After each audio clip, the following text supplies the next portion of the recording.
Everyone. This is Lynn Crawford with Hope Dementia Support, and we are fortunate this evening to have Sue Doyle and Sam Lewis, and I'm going to allow them to introduce themselves as we talk about fall prevention and home safety.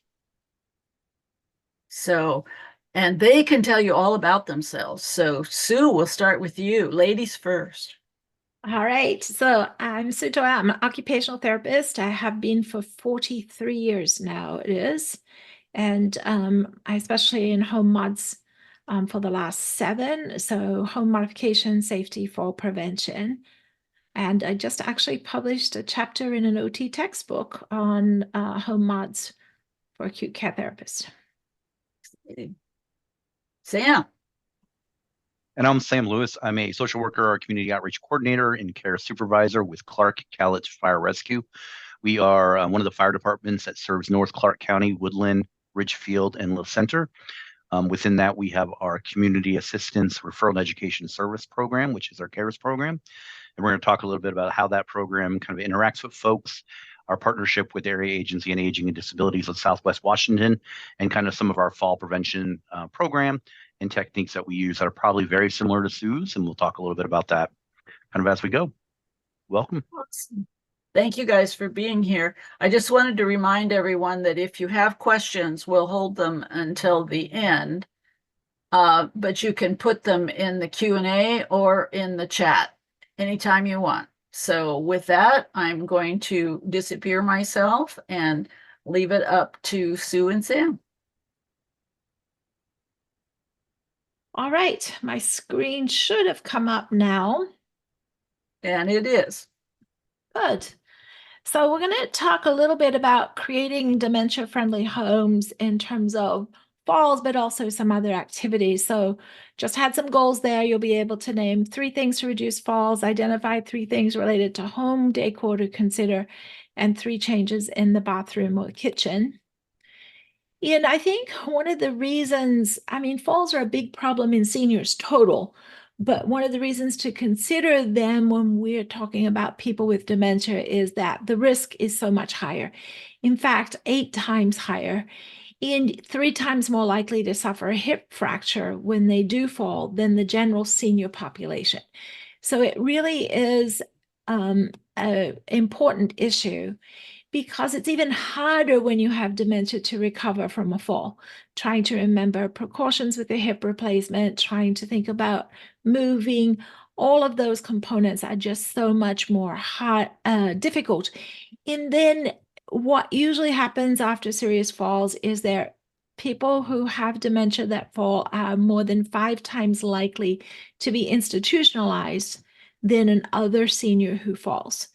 So fall prevention strategies that are used with a population without cognitive impairments don't work well in this area as well. So we'll just give some tips on making a dementia-friendly home. But first, we want to be able to look at some of the risk factors. And so as dementia progresses, when you see people being more verbally disruptive, attention-seeking behaviors, increasing severity, of course, visual perceptual impairments, or they have a diagnosis of Lewy body, that is pretty much fairly quickly going to put them into a high-risk fall category. Symptomatic orthostatic hypotension is one that we don't deal enough with. And I know, Sam, some of your program deals with that as well. And then depression. One of the things that happens with dementia is depression itself, but also with falls, we get depression, PTSD, stress, and anxiety as well. Even if the fall was minor from the perception of it didn't cause a hospital admission, etc., there's still these symptoms and fear that comes along with that. And then when we look at common causes of falls, they're just very similar in some ways in terms of the weakness, and that can be upper or lower extremity weakness, so arms or legs, decreased balance, not getting enough exercise. And that's a really difficult one because all of us don't get enough exercise, but when you have cognitive impairments, trying to understand the reason for getting exercise, why to be up and moving is very difficult. And where possible, trying to maintain exercise, trying to have people walking, trying to have them step around and over smaller objects where they're not going to fall. Being able to do that is really going to help them decrease their risk of falling. Memory impairments, of course, poor judgment is very classic. I just had a friend of mine that actually caused a fire. He has dementia. He went out to burn some weeds and burnt down the pump house. But so there is a lot of poor judgment there in being able to know the difference, which we all know about. Visual impairments, fatigue, medication side effects, clutter is another one. Because that frontal lobe deteriorates so quickly, being able to organize and structure things is very difficult and missing. And so what we're seeing is there's an increased tendency for clutter. Caregivers are obviously busy taking care of other things. So clutter becomes a big issue often. Restlessness, hunger, thirst, and of course with that restlessness often comes sundowning, not being able to tell night from day, difficulty sleeping, all of those factors that feed into that. Boredom, loneliness, needing to go to the bathroom urgently. I'm going to just talk about some things in the house now to look at that, but I thought we'd go just a little bit different and looking at colors. So if you're doing anything in the home, these are really interesting to think about. Blue colors are restful, calming, lower blood pressure, make the room feel more open and larger, particularly if it's lighter blues. Red colors are shown to increase brain activity, focus attention on an item, and increase the perceived temperature in the room. So thinking about people not being able to focus on things or focusing on the wrong things or feeling cold and having to get up and fiddle with the thermostat, etc. These are all things where if you had a red blanket, a red coat, sofa or something, you're going to change that perception. Green, restful color reduces CNS activity and helps with calming, increases perceived sight of the room, and lime green is effective for attracting attention and having things stand out. The other thing we do know, the more that a person with dementia is involved with the green spaces outside, the less agitated they are and restless they are, and they can function at a higher level.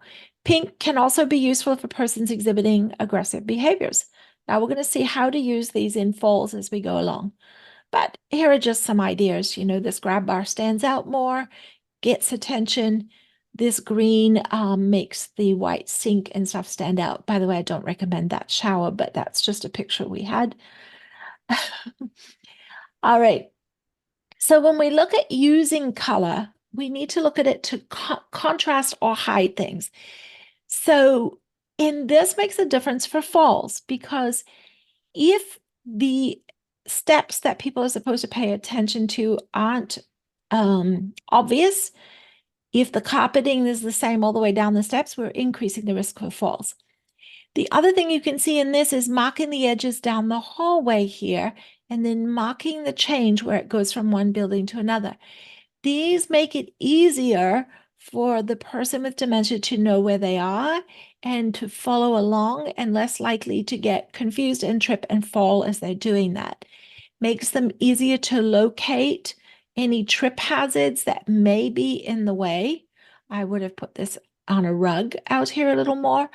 A low profile rug, by the way.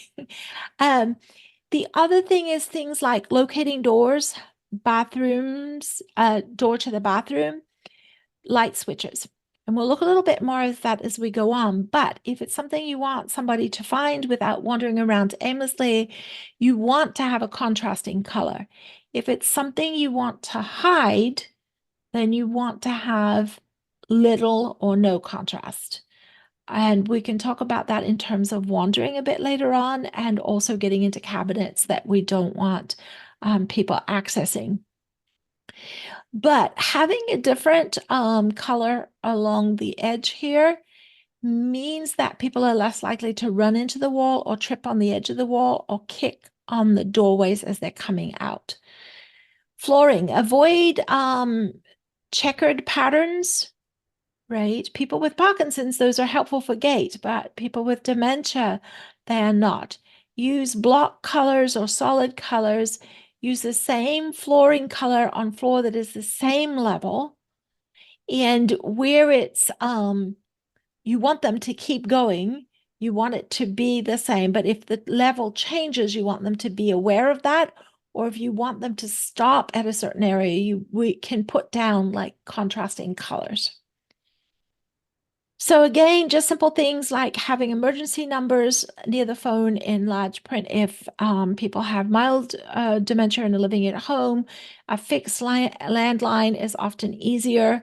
But then if the person is not able to answer the phone and they're going to get distracted, confused, or get a sense of urgency to that, you need to have something that turns down the ringers, even if it's on a cell phone and you have a cheap smartwatch that will buzz you versus ringing the phone, which can agitate or have that person with dementia feel they've got to get up and run to answer the phone. Have safe locations for all your portable equipments and make sure that it's not where they're going to trip. Working smoke alarms and carbon monoxide detectors for sure. And then storing poisons and stuff in locked cupboards, and make sure that outside of the house, windows to the outside of the house and doors have secure locks and ways of alarming you. And it's really so much easier now with things like Simply Safe and stuff. You can get alarms and cameras on the outside really easy that will trigger when someone left if they shouldn't. And then key is to hide a spare key outside for you, because sometimes we've had a spouse go out to do something in the garden or the yard or take the trash out, and the loved one with dementia locks them out, right? I see, Sam, you're nodding there. It's happened before. So be aware of that. Now, this is a nice pattern on the stairways because it shows the difference where the level changes, and it has non-slip treads on there. Having carpet coming over the edge of the stairway can also be slippery, but what happens is we use the same carpet all the way down the stairway, and it's very difficult for us to tell the depth changes.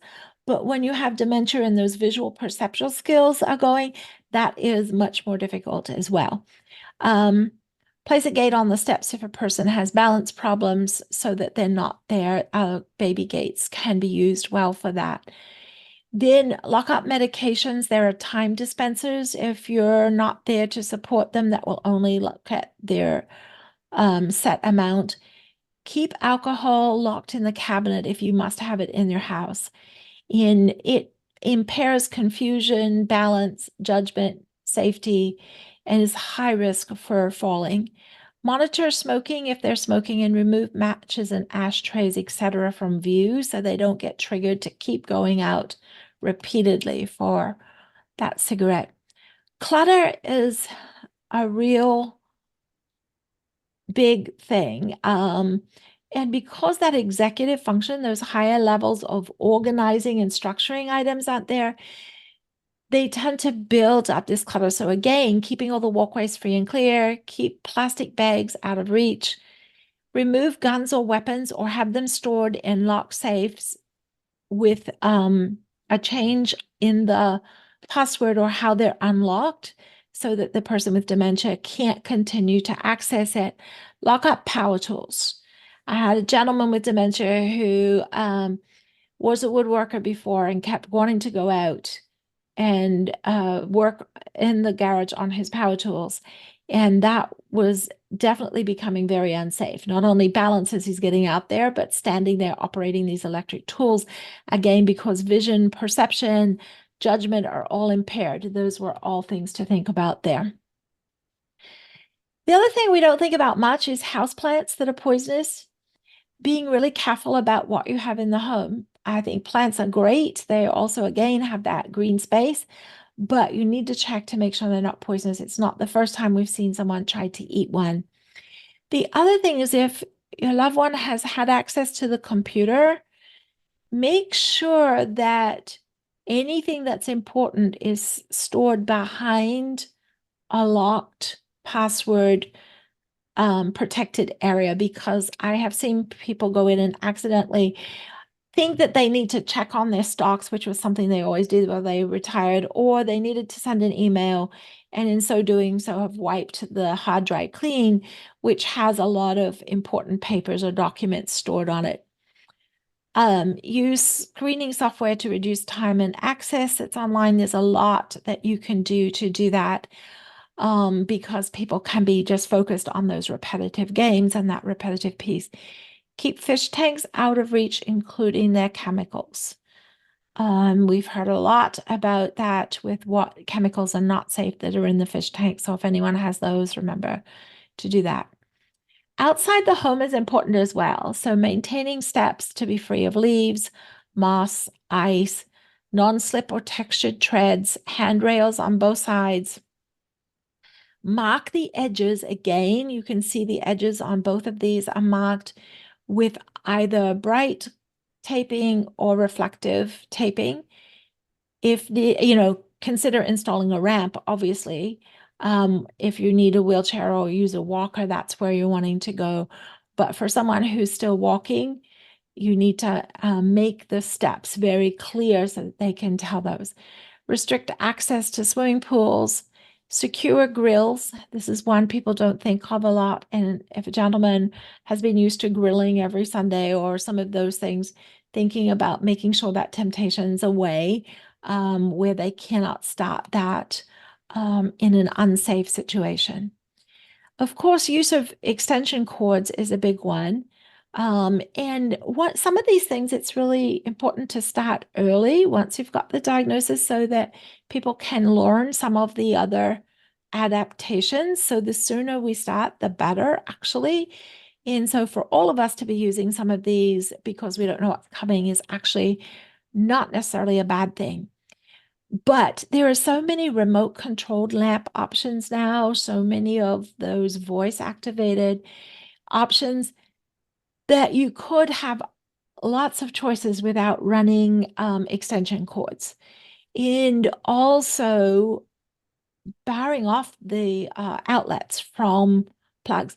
But one of the reasons with these are the trip hazards, right? Or the leaning over to get down to the power outlets, because we haven't adjusted our building code yet to make the power outlets higher where you don't have to lean over so far.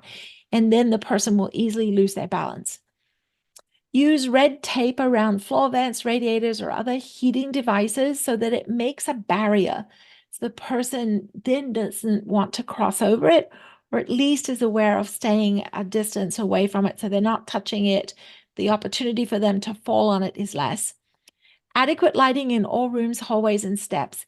And where possible, make these motion sensing. There are so many inexpensive options now available on Amazon for nightlights and stuff. And I think, Sam, your program does some of that as well, does it?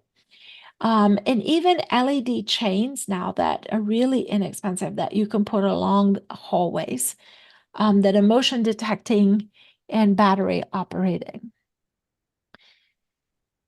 Again, uneven pathways, be aware of those and look at what your options are to get those leveled out. Even simple steps and mats like this here can be a problem.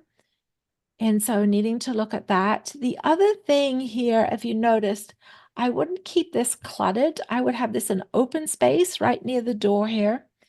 And the reason is that if somebody's helping you get in and out, or they're coming in and out with you, they can put things down here versus having both arms busy when they're trying to get in. But you can also install a little grab bar right here to assist with that step coming in.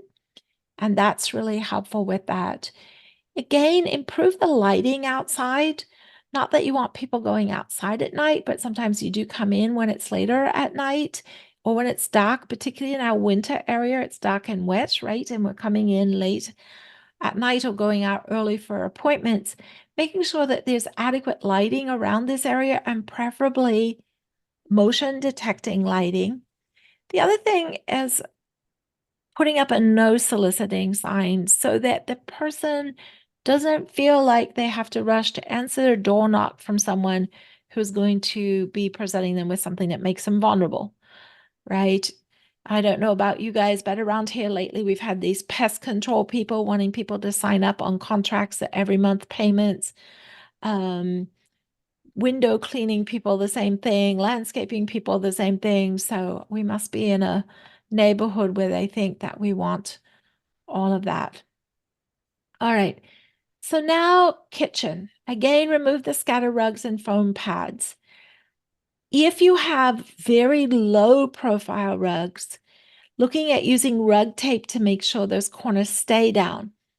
Make sure floor surfaces are uneven and non-slip. And if you're installing any new surfaces, you want to make sure that they have a coefficient of 0.63 or higher, and that will be available to see on the product if you ask.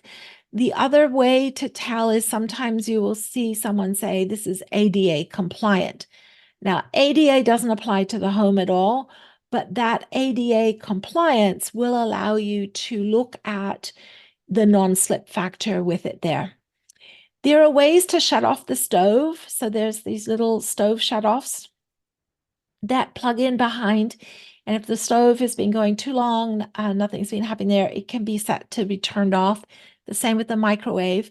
But these induction cooktops are a nice way to go. If you are looking at options, you get a single induction burner plate, or this one is a 2 burner plate option, but they are perfectly cold to put your hand on when you've been cooking. So that removes someone putting their hand on something that's still hot, or cooking or heating something up and burning themselves there. Lock away sharp items, knives, scissors, appliances, flammable, and other items such as matches and lighter fluid. Also, any breakable or valued items. This is the time to make sure those are put away. Now, color the doors you don't want open the same as the walls. So, for example, I was watching a video earlier of this lady who couldn't find where she was wanting to have, where things were that she wanted, because all the cabinets were white, the same as the white wall, right? And so she wasn't able to locate the cabinets, but her family had put a photo on the outside of the one that she needed to get into to find the food that she was to warm up, or the one she needed to get into a medication, and those had photos on them. So that's a really good idea there in terms of identifying for your loved one that they can go into, right? A cabinet they can go into, a closet they can go into, their, clothing drawers or whatever, that you want them to be able to access and to be as independent as possible using those there. The reason this relates to falls again and safety is that when they're confused and agitated, the incidence of falls goes up. And also when they're then trying to find something that they can't find, the incidence of falls again goes up. All right, this was one that I hadn't thought about earlier, was remove any artificial fruit, vegetables, or whatever that you have on the counter, because it looks real these days. It's easy for them to think that it's something that they should eat. Clean out the junk drawer. That looks amazingly familiar, that drawer, for some reason. Nobody else has one of their in their house, do they? And then remove items that could be risk: matches, erasers, lighters, hardware. It's actually helpful to have stuff in there that they can fiddle with and go and get out. So, a flashlight, a tape measure, some of those simple things that they're not going to hurt anything with, but that would be helpful. Use a drain trap in the sink because interesting things end up in the sink that shouldn't be there and can clog the drain. and get damaged, and then disconnect the garbage disposal. As things continue to change, this one can become a high-risk one for a period of time there.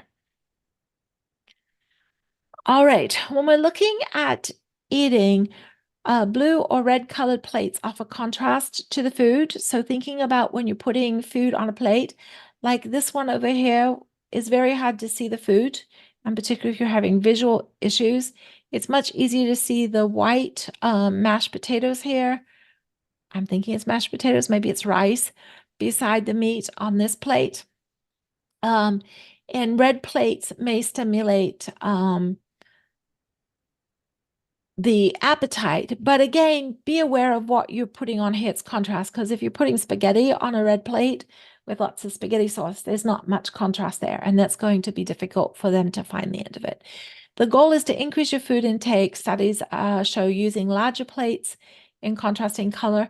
It may be with some other people you don't want to increase their food intake, so it's so individualized, knowing your loved one, working with a therapist to get the best options.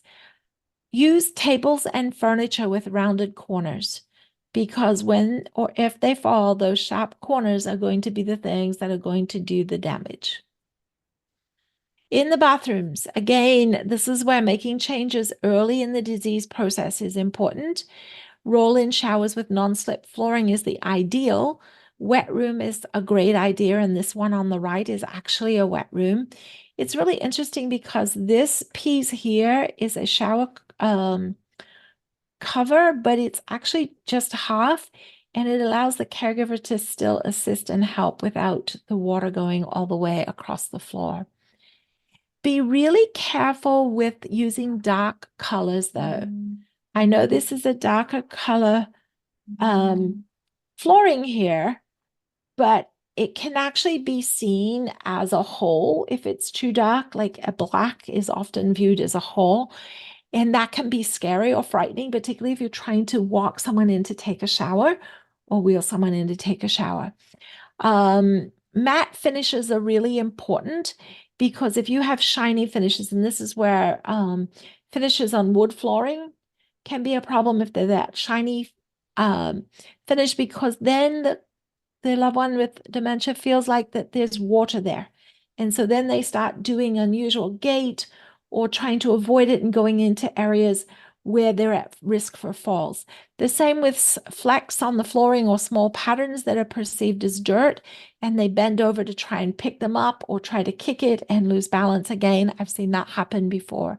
Make sure you're using breathable shower curtains, so that if that gets wrapped around the person, they're able to still breathe. You can get automatic water shutoffs so that that goes off after 30 minutes, and use anti-scald devices versus hot water temperature lowering. But all of those are safety things, the best you can do. So even if they turn on just straight hot water, we're not getting scalded.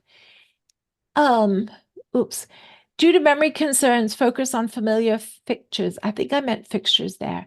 So where possible, use things that they're familiar with. Avoid those overhead rain showers, because I don't see where the rain's coming from, where the rain's coming from. Yes, where the shower water is coming from. And that is actually like startling and can increase anxiety and stuff in the shower. Their sensitivity increases as the disease process goes, so you might want to adjust the shower flow to a softer setting. Avoid shadows by installing lighting, because those shadows make it really hard for people to see the difference, and also to avoid tripping, or again, we may have a darker area that's perceived as a hole, and they may do weird things to get around that. You avoid sharp corners, such as on the vanity. And then there are these little faucet covers that you can put on the faucet. I tried not to get ones that were too childish in looks. This is actually an elephant, I think, but it doesn't look too childish. But if someone was to slip and fall, this would pad this against bumps or stepping up too close to it when they step in. Always remove the locks from the bathroom door. I had a client with Parkinson's dementia who, this time it wasn't his fault, but the lock to the bathroom fell apart and he was locked inside the bathroom. And his daughter was locked outside, and I happened to arrive right on his therapy time with him locked in the bathroom. And thankfully, we were able to get the fire department with one of their skinny firemen to crawl in through the little back end window into the bathroom, because we tried removing the door and everything else from the outside, and that did not work. So luckily we had a nice, slim young man who was able to fit in through that window to help fix that problem. But always look at, can they lock themselves into any of the rooms? You want to remove that option at this stage. Remove cleaning products from under the sink or lock them up. Again, looking at motion detecting night lights.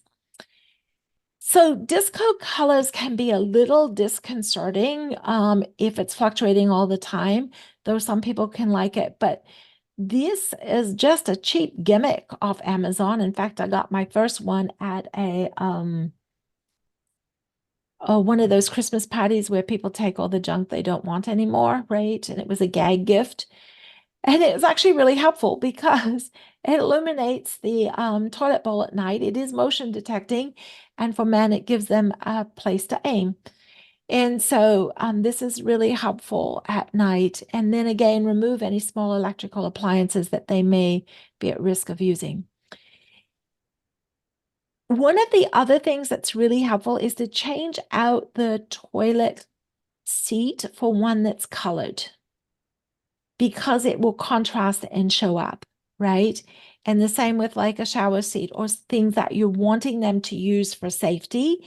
The same with the grab bars, right? They should be in contrasting colors. And they're available now in a range of colors, so that's very easy to do that.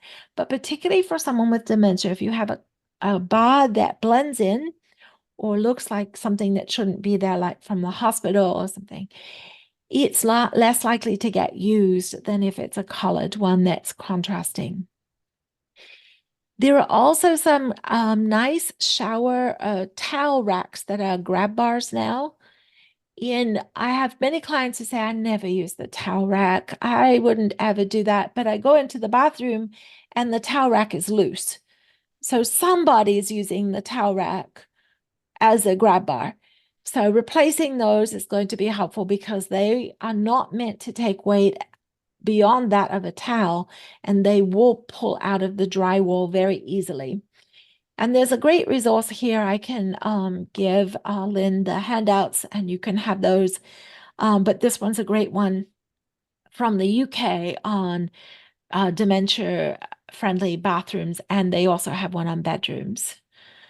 So again, thinking about bedrooms, if you want the person to find their bedroom and feel comfortable getting in there, you need to contrast color the door so they can see it, right? And so thinking about how can I do that? The other thing that some people do is put photos on there or put, a larger sign, but generally speaking, photos or colors are better than words. The other piece is finding the sheet on the bed and not getting tangled up in it. So you can see the contrast here between that and the bottom sheet. And so that's really important. Again, motion detecting night lights, identify why they're wanting to get up at night and see if you can address that risk as well. If they're a fall risk, put a mat down beside the bed, but again, that adds to the fall risk. So you have to be careful. Is this person getting up at night, or is this person getting out of bed and falling and not able to get up? So again, that takes some decision making. And caution with the use of electric blankets and heating pads, because they won't be able to turn them off nor be able to respond if they get them too hot. Some just cues for a dementia-friendly bedroom is looking at contrasting light switches, avoiding heaters, fans, and wall-mounted systems for underfloor systems if possible. And where possible, if the bathroom can be seen or be directly found, even if you take a path that goes there by putting little footprints on the carpet or the floor so they can find it at night. It was interesting because they say with the research, family pictures 1.2 meters off the floor allows them to actually see it, because scanning the floor, which is why it's so important to remove the clutter and the obstacles in the way, is very difficult. And so that 1.2 meters translates to 3.5 feet. It's like 3.9 feet. Yeah. Yep. You think I would have better with my metric having come from Australia. Consider blackout curtains at night, clocks that show whether it's night or day. So you can see on this clock, it says Monday morning, and then has the time and the date. And there are clocks available for that. Label storage areas. So if you want them to be going to a closet, you can see there's labels on these drawers. And here. And then often what gets really scary as time goes on, which can cause increased anxiety and panic, is a mirror, because they don't know who this strange person is in the mirror. So one way to adapt to that is to have a pull down blind over it, and you can pull it up when they're using it and you're there with them, or you can just leave it down. So those are options that are available there. All right. Quickly, just again, the same thing, scatter rugs, floors, removing remotes or having remotes labeled. Here's a good picture of a contrast cover for a light switch. And those covers are very easy to get and inexpensive. And it's labeled. And then the same things apply in the laundry room, garage, of course. There's a lot of things to be done about wandering. We've talked some about painting walls and doors and locks, and there's a lot of technology now that's available. And the key is to divert attention. And again, putting a scene of a mountain or something on the back of the door, or pictures of loved ones or something like that, makes the door less able to be identified as a door. Keep shoes, keys, suitcases, coats, and hats out of sight. So put them in a closet where they can't alert people, and then make sure they have identifications, memory bracelets, etc. All right, Sam. Thank you. Yeah, so you could have just done this whole thing and it would have just been perfect. Everything would have been perfect. Because I have a lot of the same information, but I'm not going to go into that a lot. More than what I will go into is just kind of on the opposite side, because we are a fire rescue. We're the fire department for La Center, Ridgefield, and Woodland here. We do go on a lot of calls for a lot of the things that Sue was talking about, a lot of falls for a variety of reasons. Folks with dementia who are experiencing different symptoms, and a lot of times the caregivers aren't quite sure how to, oops, give me 1 second, how to kind of deal with it or support the person in the best possible way. So give me 1 second. Or even ease their own anxiety. Is everything still okay, right? That's another big thing.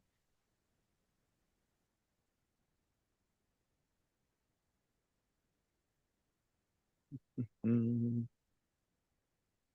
right, that should be working. Let me know if it is not. Oops. Again, so I am Sam Lewis. We're the Cowlitz Fire Rescue.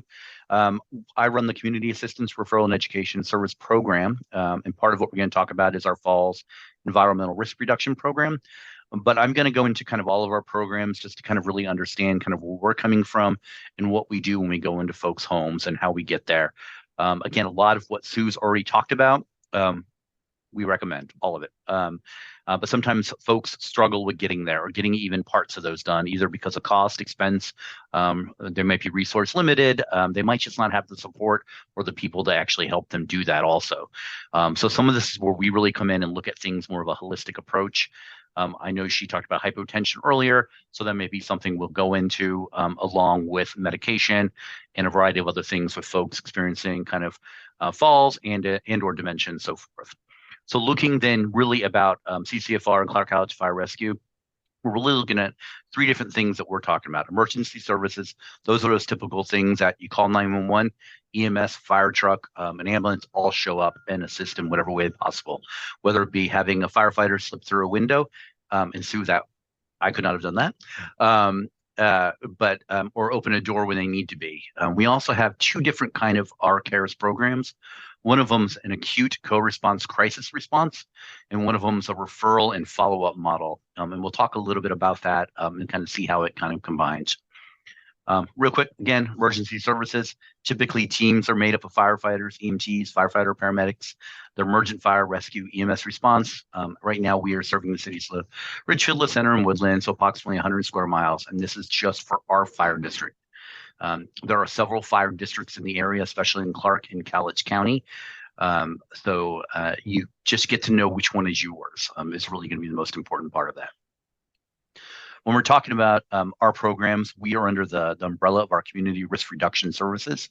So we have what's called CARES 21, which is our acute response, and our CARES 22, which is our follow-up response.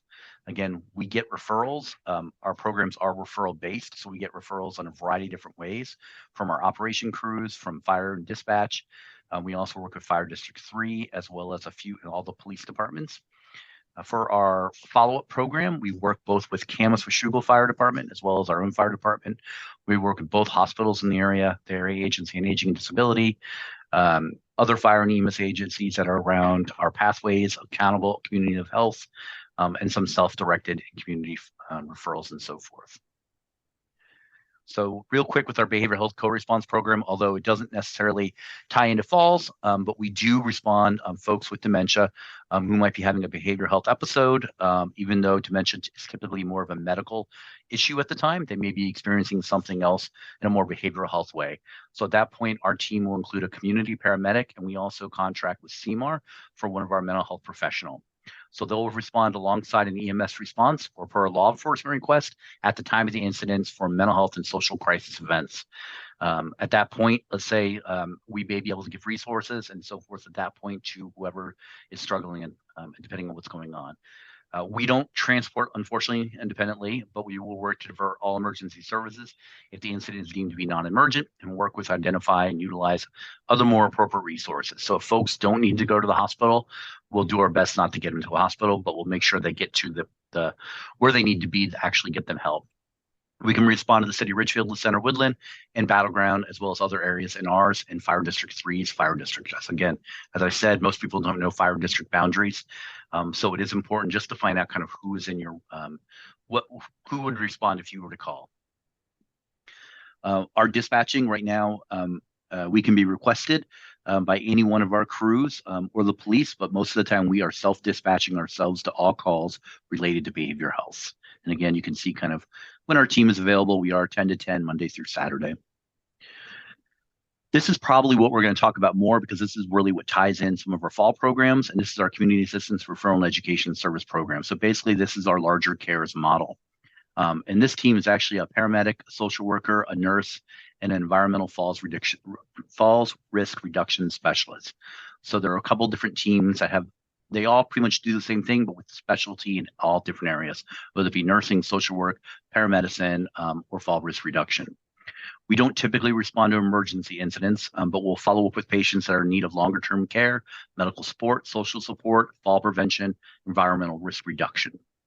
And really our goal is to reduce the risk of further emergencies and reduce dependence on the 911 system and connection to more appropriate resources. Sue had a really great slide about initial kind of falls. After a certain amount of falls, people end up not being home anymore. They end up going into an institute or facility.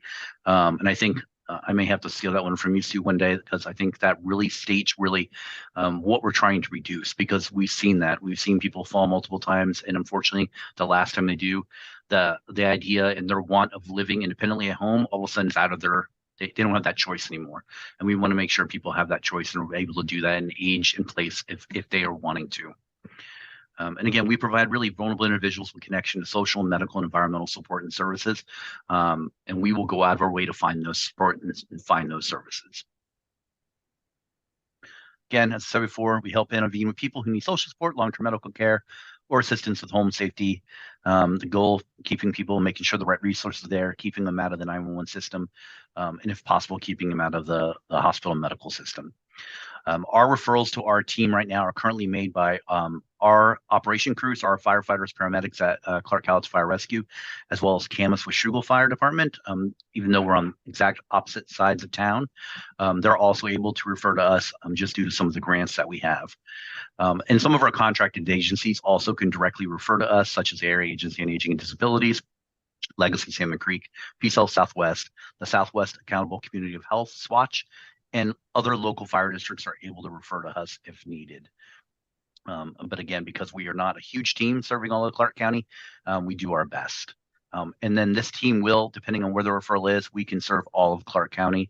But again, by its referral only, it's not just need, unfortunately. So going into kind of what we were talking about a little bit, and Sue really kind of went over, is really our Falls and Environmental Risk Reduction Program.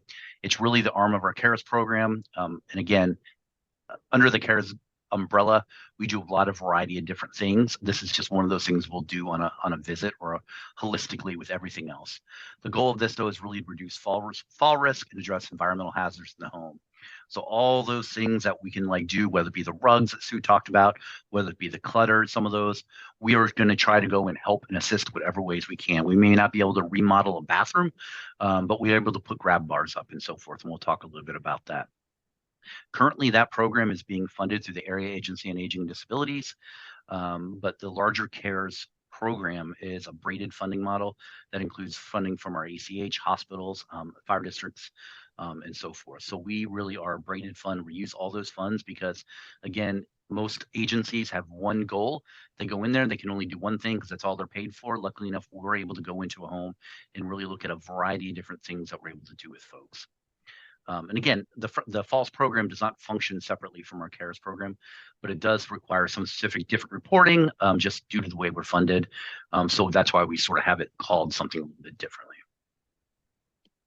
So when we're looking at fall prevention and home safety, some of the things that we're able to do, again, when we're looking at it, we do phone calls, we'll do home visits, we do a lot of case management, and we really work with folks who have impactable falls. And what we mean by that is we aren't, when we had the big ice storm and somebody fell outside their homes, they slipped on ice, we're not necessarily going to do, a call out to them and be, and help them put grab bars up everywhere because that was sort of an isolated event. If someone's falling a lot because they're intoxicated, we may not talk to them about the fall program, but we're still going to help them and try to get them linked with behavioral health, SUD, substance abuse services if that is the need. So we still maybe go in, but it might not be from a fall prevention aspect. It might be from a substance abuse related aspect. Typically, a lot of our falls for patients are over 65 and or have a disability. Again, these are not appear to have resulted from intoxication or an acute illness. So if someone fell, if they were on hospice and they fell out of bed, that would be a different kind of fall, and that would be addressed in a little bit different way. We're also looking at patients who do not have a full-time paid caregiver or not a residential care facility. Again, we still do a lot of folks that are in residential care and full-time paid caregivers. Sometimes it's teaching those particular folks how to use different equipment or different durable medical equipment. So it's not an exclusionary criteria. And again, these are falls for patients who are feasibly contacted. So again, if someone falls at a grocery store, it might not be necessarily we're going to respond, although our EMS crews and so forth will respond for those. Again, a lot of our fall prevention is very similar to exactly what Sue said. Sue went in a lot more detail than I have here.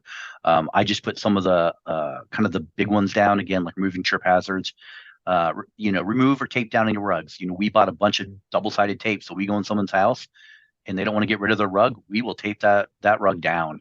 At nighttime lighting the hallways between bedrooms and bathrooms, exactly what Sue was talking about. We also review current medications, have them review with your doctor, but we'll also go in with our paramedic and our nurse, and we'll do medication reconciliation. We'll do a lot of medication education. So we'll have the ability to sit with someone, take all their meds out that they might have in a big bag, dump them out and go through them one by one and see what they're actually supposed to be taking, how they're taking it, and what that looks like. Sometimes it's us even giving them a medication box sorting out their meds for them, calling the doctor with them there, making sure they're taking the exact meds as prescribed. Because we do find a lot of falls tend to be because people are taking either no meds or too much meds. And we see that a lot. And again, we go into a lot of homes where literally people's meds are in a bag. And so they don't even know what they're taking. They're taking them randomly. Not only is it affecting falls, but it could affect a lot of other things. Maybe due to memory loss, they're not taking them the right way. So we'll get them the medication boxes, or there's automatic pill dispensers and all those kind of things that they're able to use that could help. We always encourage folks to get their vision, hearing checked regularly. We've actually made people appointments to do that, make sure they've got that. We've even got the ride set up through either Medicaid transport or through their insurance or friends. Again, I think we talked about that moving, exercise, making sure they're exercising regularly, addressing any new pain, swelling, numbness, or other mobility changes. Luckily enough, with our nurse and our paramedic, they're able to kind of do a medical evaluation right then and there. So not only are we doing environmental assessments, we're looking at the home, maybe we're installing a grab bar, but we're also doing medical pieces. We're looking at them from that perspective and doing a lot of different things that sometimes folks that go into a home are siloed, only do one thing and only can do one thing. We are trying to do everything at one time as much as we can, especially if we have someone's attention for that hour or two. And especially if they've let us into their home and let us do this. Again, asking doctors about referrals to PTOT. We love physical therapy, occupational therapy. If we can get someone engaged in that, we are always happy about that. And again, limiting alcohol consumption. Not all of our clients will do that, but we do our best to help and assist with that. If they need extra support in that, we can link them to other services, recovery programs. We can sometimes be the accountability partner and call them for a few to get them into services. So we do a lot of different things within that. And this goes to say limit alcohol consumption and other drug use also. We talk about lift assist a lot with folks. We find a lot of people are embarrassed when they fall. Some folks will lie on the ground all night or all day because they don't want to call for help because they're embarrassed. And or they might have, let's say, another caregiver in the home, a spouse who is aging in place also, and they try to pick somebody up and their caregiver now is hurt also, and so now you have two people hurt. So we always encourage people to call 911 for a lift assist.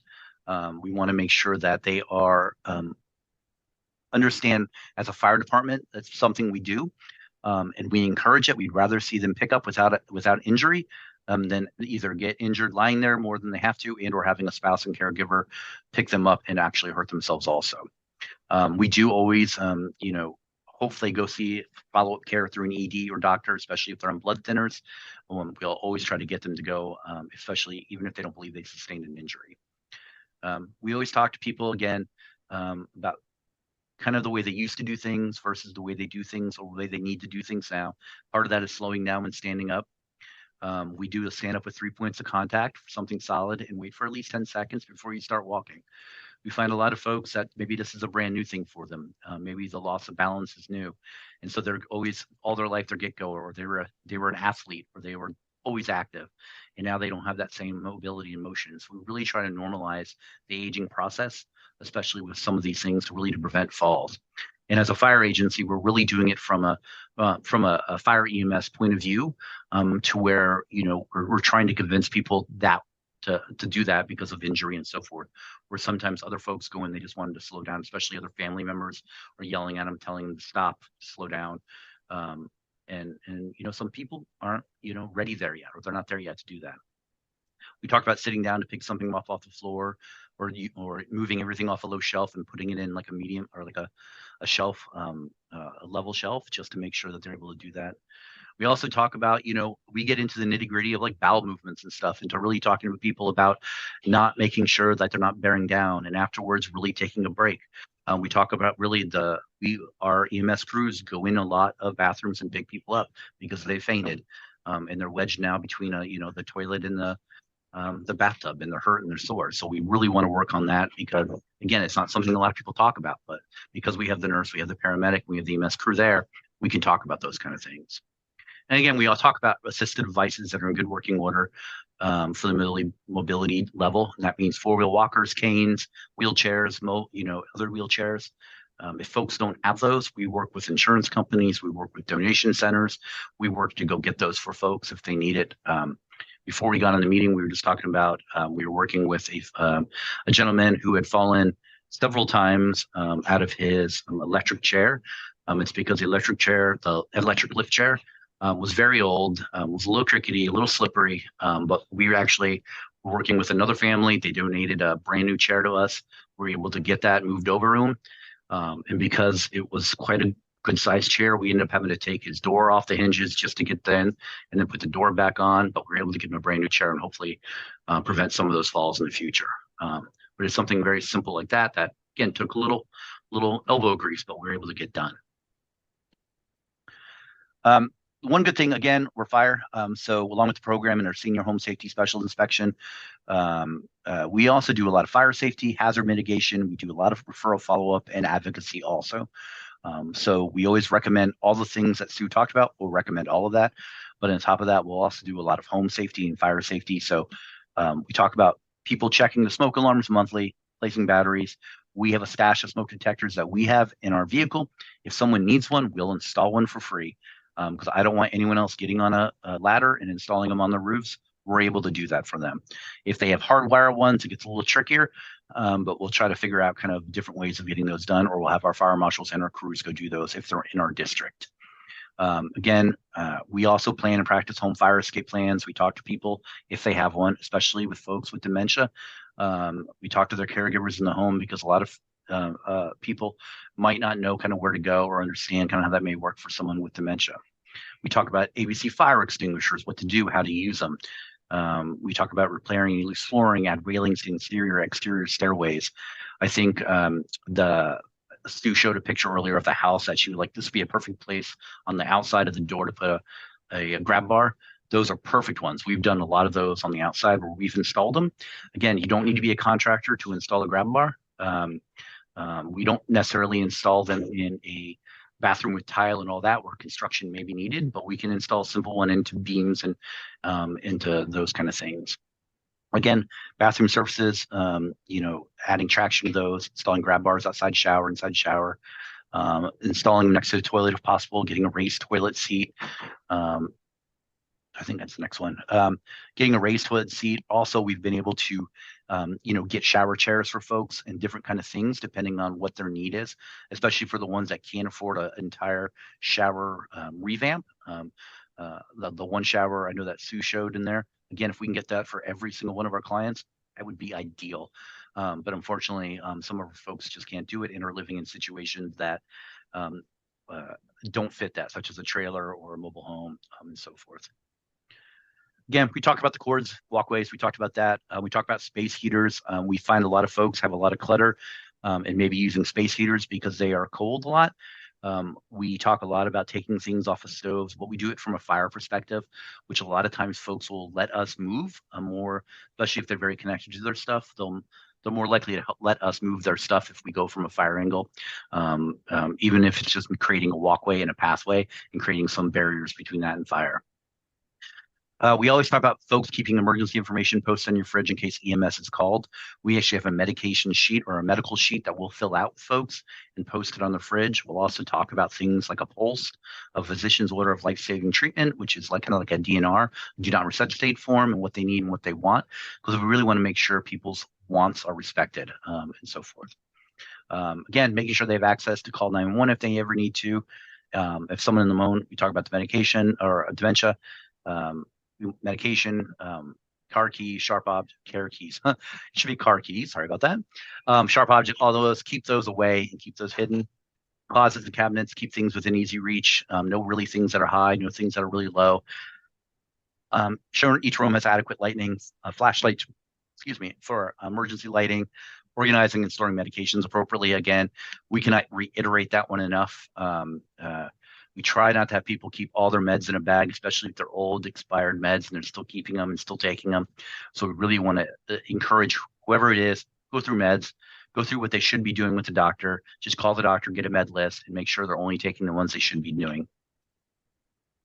Again, some of the hazards we'll mitigate. Again, we do grab bars installed. We post our medical, we call them our EMS sheets. We'll post those. We discuss pulse forms. Only a physician can do one of those. So we'll encourage folks to go to their doctor and do one of those. We'll actually write notes out. We'll call the doctor, let them know what they want. We'll do a lot of that. We'll do smoke alarms. We'll remove fire or trip hazards. We've moved rugs before. We've moved furniture before. Closets and cabinets rearranged. We've done that also if needed, and if the person cannot do it on their own. And then durable medical equipment installed or provided with instruction as needed. So we've had folks get discharged from the hospital that have a Hoyer lift, but they get there and nobody in the house knows how to use a Hoyer lift. So we'll go in and teach them how to do that. Or they may be discharged with a walker, but the walker, I don't know if you've seen some of the really new ones with they have the brakes and they have different things, but it's not the right size. It's, it needs to be adjusted and they just don't know how to do that. So we'll go in and adjust those. As well as we, again, work with a lot of insurance companies, as well as work with a lot of our donation suppliers around town and get a lot of medical equipment for folks. It's been pretty amazing, actually. So again, one of the other things we do, and this is kind of our what'd you call it, our CDC kind of guideline, and we call it the SNEDI test to stop elderly accidents, deaths, and injuries. It's just a basic assessment where we've done these with folks that, again, it's just a steady evidence-based curriculum where we do like a 30-second chair stand with someone if they can do it. We do a balance stand, we time up and go, and then we so forth. And I left a link there to that. And really what this is just to show someone where they're at and have that discussion with them. We don't have an OT or PT with us. So based upon this, we can let them know this is something, we're noticing that you're struggling doing these things, and really have a frank discussion about it with them while we're there, while we're doing all the other stuff in the home, and really hopefully find a little bit more kind of access for them and a different way for them to seek help or accept the help that may be there. We've had a lot of folks that do qualify for OT or PT or even home health, and they've denied it because they don't want anyone in their home for a variety of reasons. And so it's some of that time is just encouraging them to get the help and seek the help for folks maybe that, again, can't acknowledge that they're aging in place or they're having more struggles and or they're embarrassed of their home because of the cleanliness, maybe because of clutter or a variety of other reasons, but really try to work with them on that. Again, some of our referral and follow-up, we work with, these are just some, these are not everything. I just put a couple here. We work closely with ADSWA, the Area Agency on Aging and Disabilities of Southwest Washington, Caring Closet in Clark County here. If you've not been there, they are fantastic. There's Medicare assistance. We work a lot with APS, Adult Protective Services, HCS, Home and Community Services. We also work with the Southwest Washington Crisis Line because some of our folks are experiencing some mental health issues. Hope Dementia, of course, is one of those, what we work with a lot. And advocacy and referral, again, we'll work with Meals on Wheels people for folks who need that, Medicaid transportation, and or their insurance transportation if can. We'll assist with scheduling PCP appointments. We'll do medication, education, reconciliation, transitional care services following a hospitalization, and we link to mental health, substance abuse, and housing. So just some of the things we do. Again, so I just wanted to put that all out there because I think it's all related. So everything Sue talked about when it comes to looking at everything you do in the home to when EMS or we're called out, all of it's related. And we want to just make sure that folks are really getting the things that they deserve and the needs they deserve. But sometimes it does take a village for some of these folks that don't have a lot and so forth. Here's some of our information. Chastity is our paramedic. I'm the social worker. We have Haley Landon as our environmental risk reduction specialist, and Stephanie is our RN. So that's it from my end. I know I went through that really quick, so I apologize.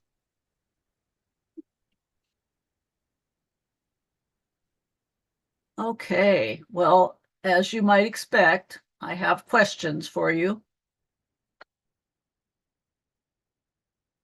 And first of all, with the CARES program, how many people can you help? That's a great question. So as I said before, our team isn't that big. We are looking at expanding our team in the future, but as of right now, it's myself, but I do kind of more of the supervision management piece, our community paramedic, our nurse, and our falls reduction specialist. So as a team, they do what they can. We get a lot of referrals from a variety of different folks between 2 fire districts, 2 hospitals, as well as area agency on aging, and then sometimes through other channels. So we get quite a few. So how many? As many as we can. We don't stop. Our team is pretty tenacious. They don't really stop until they've done everything they can. And a lot of times our folks are the last step with folks. We've had home health refuse to go into people's home before because of cleanliness or other issues, usually involving cleanliness and not running water and those kind of things. And so sometimes people get left. So we've worked closely with area agency on aging on some of these folks and how we work together. Work closely with APS and how we can all work together. One of the strengths of our team is really being able to kind of not just work in a silo alone, but really grab everyone else and grab them together and help out. And if you are not able, if somebody gives you a call and you are not able to assist them, do you make referrals elsewhere? Do you give them an idea of who to contact? Yep, we'll do everything we can. I mean, if they need a higher level care or a different type of care, we'll try to connect them and make sure the warm handoff to get to that service, and make sure they actually got it before closing them out. Again, we are not a long-term program. We don't keep people a very long time, although we've had people on our caseload for a year or so sometimes. But we try to, usually do a couple months with them and see where we're at, and get them to a place where at least some of those initial things are done and completed. Does that always solve people's long-term goals or things? No. And they may fall again in the future, may happen. We can't control them every time, but we'll do our best to make sure they are set up to be successful at least the best we can. And again, we're a voluntary program, so people can refuse us at any time. The other day we were having a talk about an escape route and a plan. And so frequently people have not a clue. So is there someone, and I'll use the term someone frequently, but is there someone that can help develop that escape route or a plan if something should happen, if there's a fire or whatever, so that people have an idea of what needs to be done to get out of the house, especially when you have somebody with a disability? I think some of that will go through your local fire district, and ask them. Again, what we do is, because it's so individualized between somebody's needs, their ability to leave, where they live. We work with a lot of folks who are pretty rural up here, so they don't really have any neighbors sometimes, or they have a big barn full of animals and they're more concerned with the animals. It's a fire broke out. So it really is going to be individualized, but the best bet is to, practice, come up with a plan that will actually work to get to a safe place, whether it be across the street to a neighbor. If you live in a big field in a farm, maybe it's, 100 yards away. Do you need wheelchairs? I mean, what would be the need for folk that need the assistance? And that would be really a priority to look at, really just getting out of the house, staying low if there's flames and smoke, and kind of going from there. If there's kids in the home, again, we do a lot with our school programs here and teaching kids, don't go try to find your parents first. If there's a fire, if you're smoke alarm, get out of the house, go to your designated place. Your parent will meet you there, or your adult will meet you there. So it's going to be really individualized, but if there's specific questions, they can ask. I would call your local fire department. You're more than welcome to call me. I don't know if I can assist over the phone just by saying, without seeing everything. But that's how I would do it. There's not a specific point person for that, unfortunately.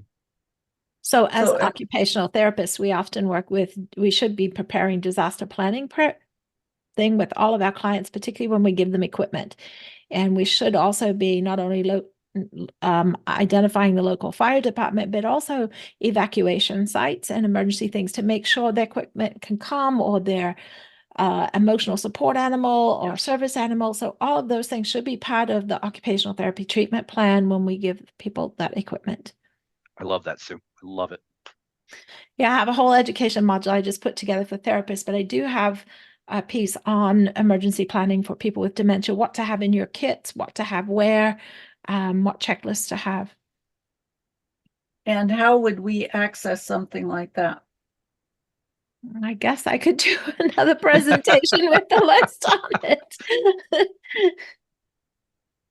Um, so speaking of your fire department, if you had things that needed to be done, things like having a smoke alarm up, or like you needed to have grab bars or something like that, and there was no one available, would the fire department ever help do that?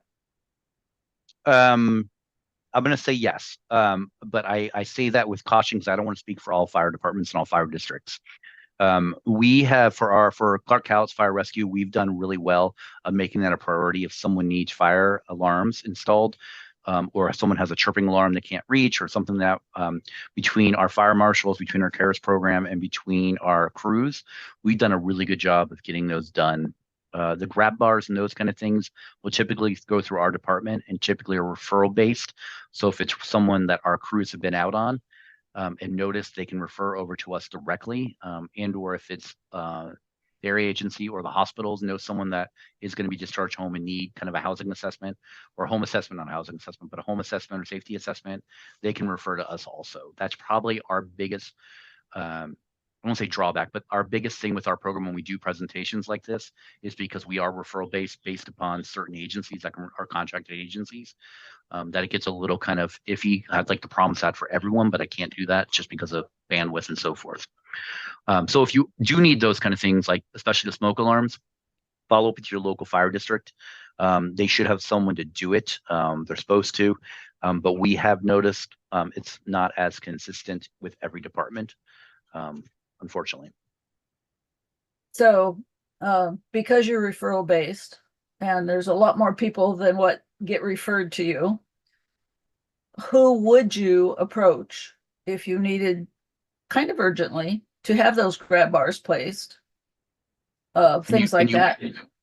And you weren't part of our program, I would say reach out to the area agency on aging and disabilities and see what they have to offer first, and they may make a referral directly to us. They may work with you more to get that need done, and then they could actually make that referral if needed. There's two components here to think about. One is the location of those grab bars, and that's unique for every person.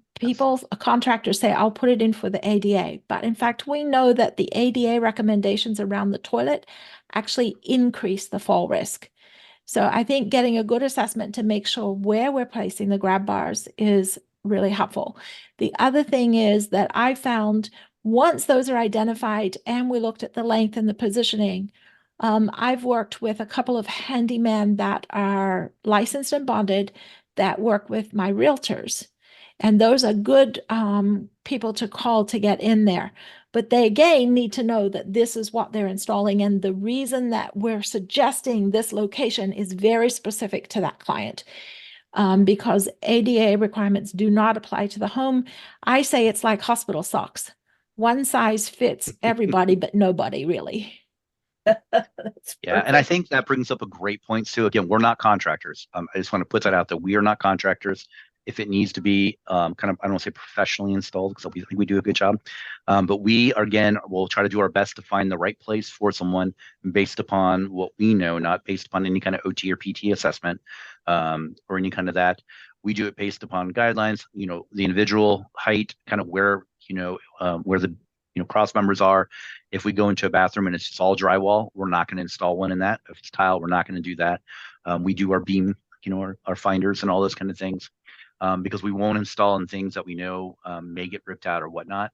And again, there are times where we're just we have to apologize when we can't install them in some homes because they're not set up that way. Whereas right now, a good contractor can install through tile, no problem at all, and install into drywall. And so I actually have a whole presentation we just did for my therapist looking at how do you install into drywall and guarantee that those grab bars are going to hold. And so that's one piece of having that. The other thing, again, like I said, is putting it where the studs are may not be the right place for this particular person's transfer.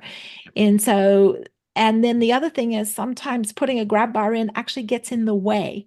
And so you have to be really careful of that as well, because now you've narrowed the space, or you've reduced how a person's going to do the transfer, or even how a caregiver can assist, because now you have a grab bar that's in the way, that isn't there. So the solution may seem simple, but the reasoning to get there is often complex. Yeah. So I have a quick thing about that, Sue. We actually installed one. It was sort of close to a heater, a grab bar. We did not want to install it there. The patient insisted that he didn't want it anywhere else. We did, and of course, what happened is it became too hot when the heat was on, and you couldn't use the grab bar. So I actually went back into that home and took it out, and said we're not going to do that. And I'm not going to put it anywhere else close to them because it was just wasn't the. It was more of a detrimental and more of a hazard at that point. Absolutely, that's how it happens. And I've seen that a lot where contractor and the homeowner decide on where this is going, and it's not thought about. Is this going to cause more arm injury because it's so high that we're pulling on the shoulder? Is this going to limit what other equipment and options we can use later? So there's a lot of reasoning that goes in behind this. So, perfect segue, Sue. So what about home visits by an OT to see what might help? How do you do that? Do you just call an OT company? Do you get a referral from your insurance company? Does insurance pay?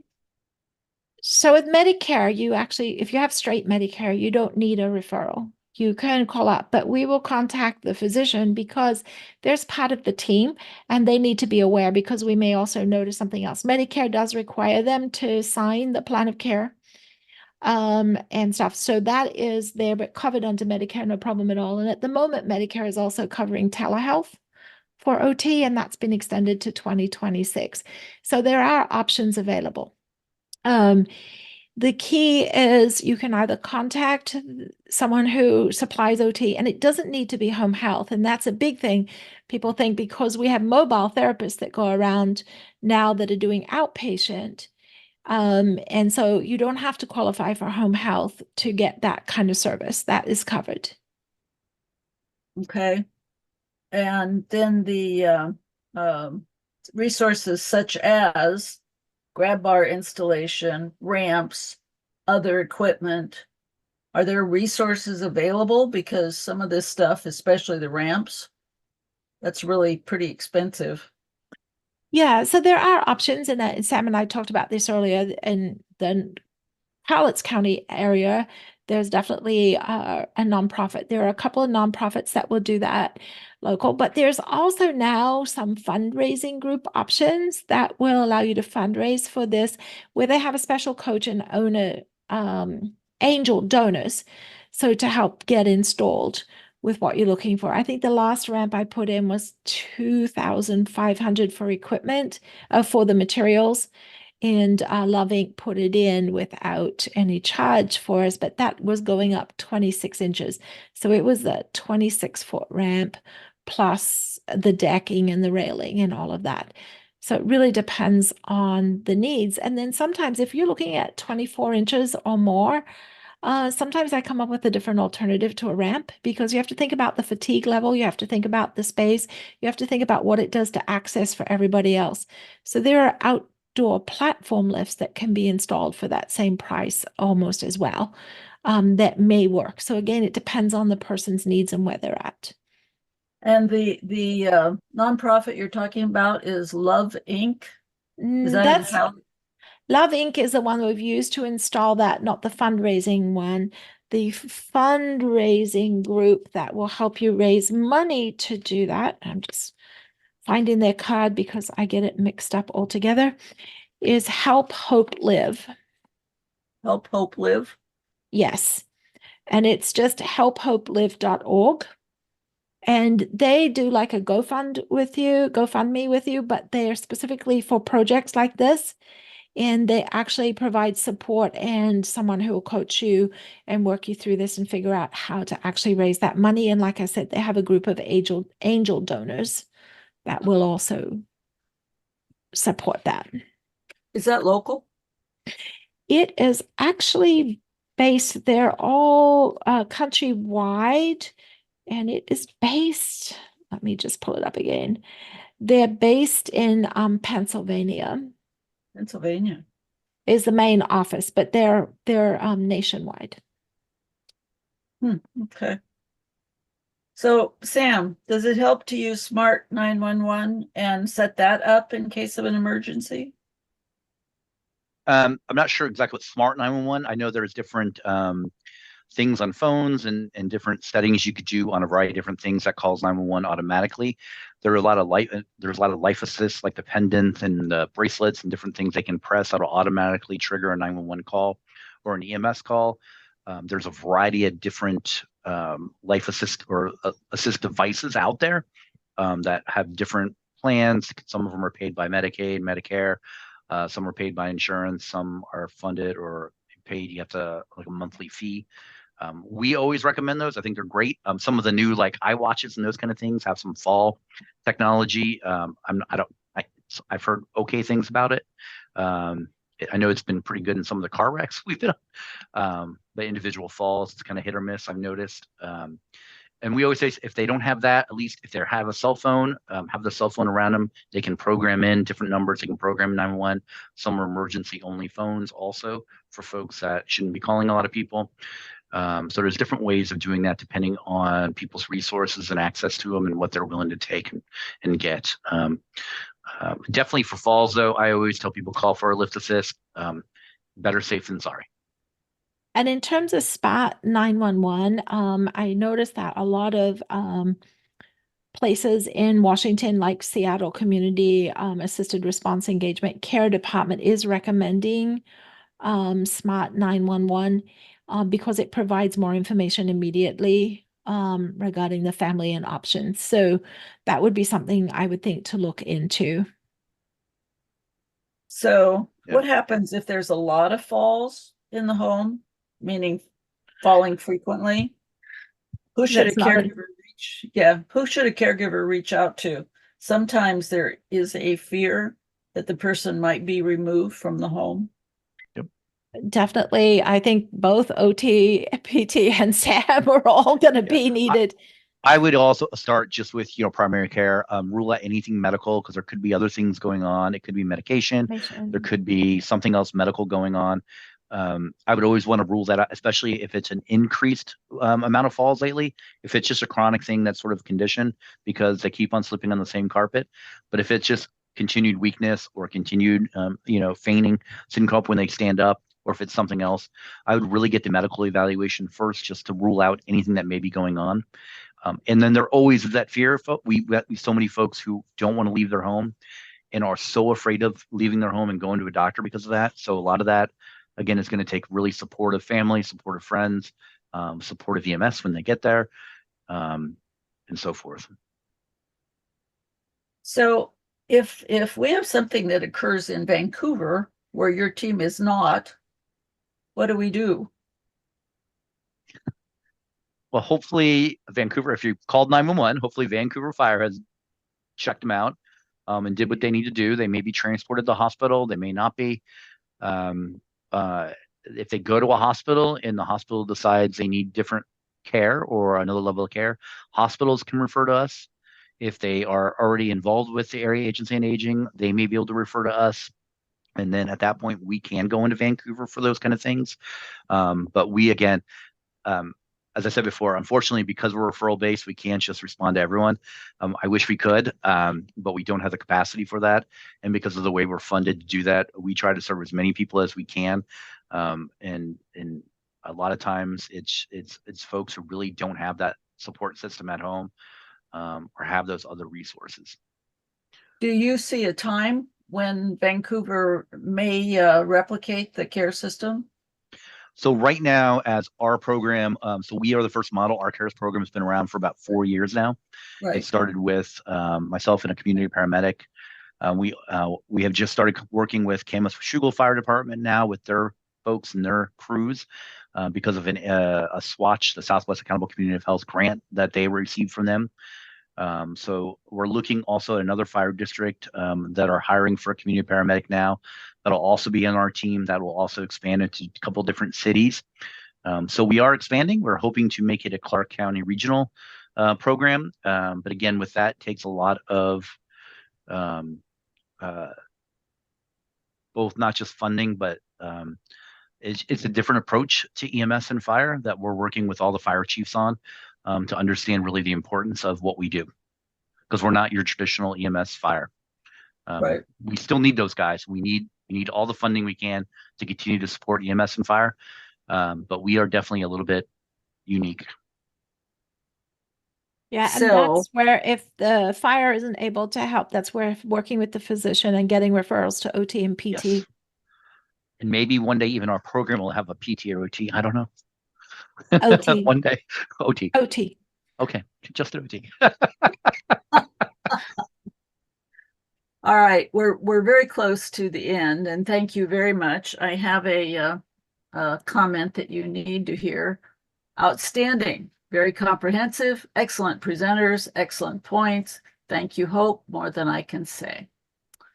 So, and thank you guys. But before we close, what I would like to hear from, I'd like closing thoughts from either one of you. What's on your mind about these things that are occurring in our community? And if there was one thing that you would want people to know, what would that be? Wow, that's deep. I think for us, what we see and a lot of our clients, probably 90% of our clients really are kind of on the lower income side, struggling with resources. And again, I think a lot of folks start to give up hope, and or get very kind of used to a certain way. We recently worked with a fella who shouldn't have been living at his home. It wasn't safe anymore for a variety of reasons, but just didn't know what else to do. And I think just giving that options and have someone almost kind of walk him through it was enough to get him out of it, and it was pretty incredible. So I think that there's options out there. They're not always easy, especially for caregivers, especially for families, working with folks who are struggling and or not aware of their own limitations anymore for a variety of different reasons, whether it be cognitive or substance use or whatever it be. And I think that's just continuing to work with people and not giving up hope, because there are programs out there. And even today, Sue and I were talking, I've learned like 3 new other programs that I haven't heard before. So even I continue to still learn as we go. I think I'm going to go along similar lines. Be persistent. There are professionals and teams out there that can help. And you may need to educate your primary care doc about some of the things you heard about. Ask more questions. And don't be afraid that we're coming in to take you out of your home, because our goal is actually to keep you in the home as safe as long as possible. And so I think as a team, when you're all working for that, the outcomes are going to be way better. And you're going to be able to support that as much as possible. Well, that was kind of a perfect closure. So thank you guys so much. Would it be all right if I shared your slides with our audience? Yeah, I can send you them over. Okay, I'd appreciate that. Yep. And yeah. And we have some other exciting things that are going on with Hope that when we send out the video, because this will be a YouTube video that people will have access to, I'll send out some other information about next month's education and about all the exciting things that are going on with Hope.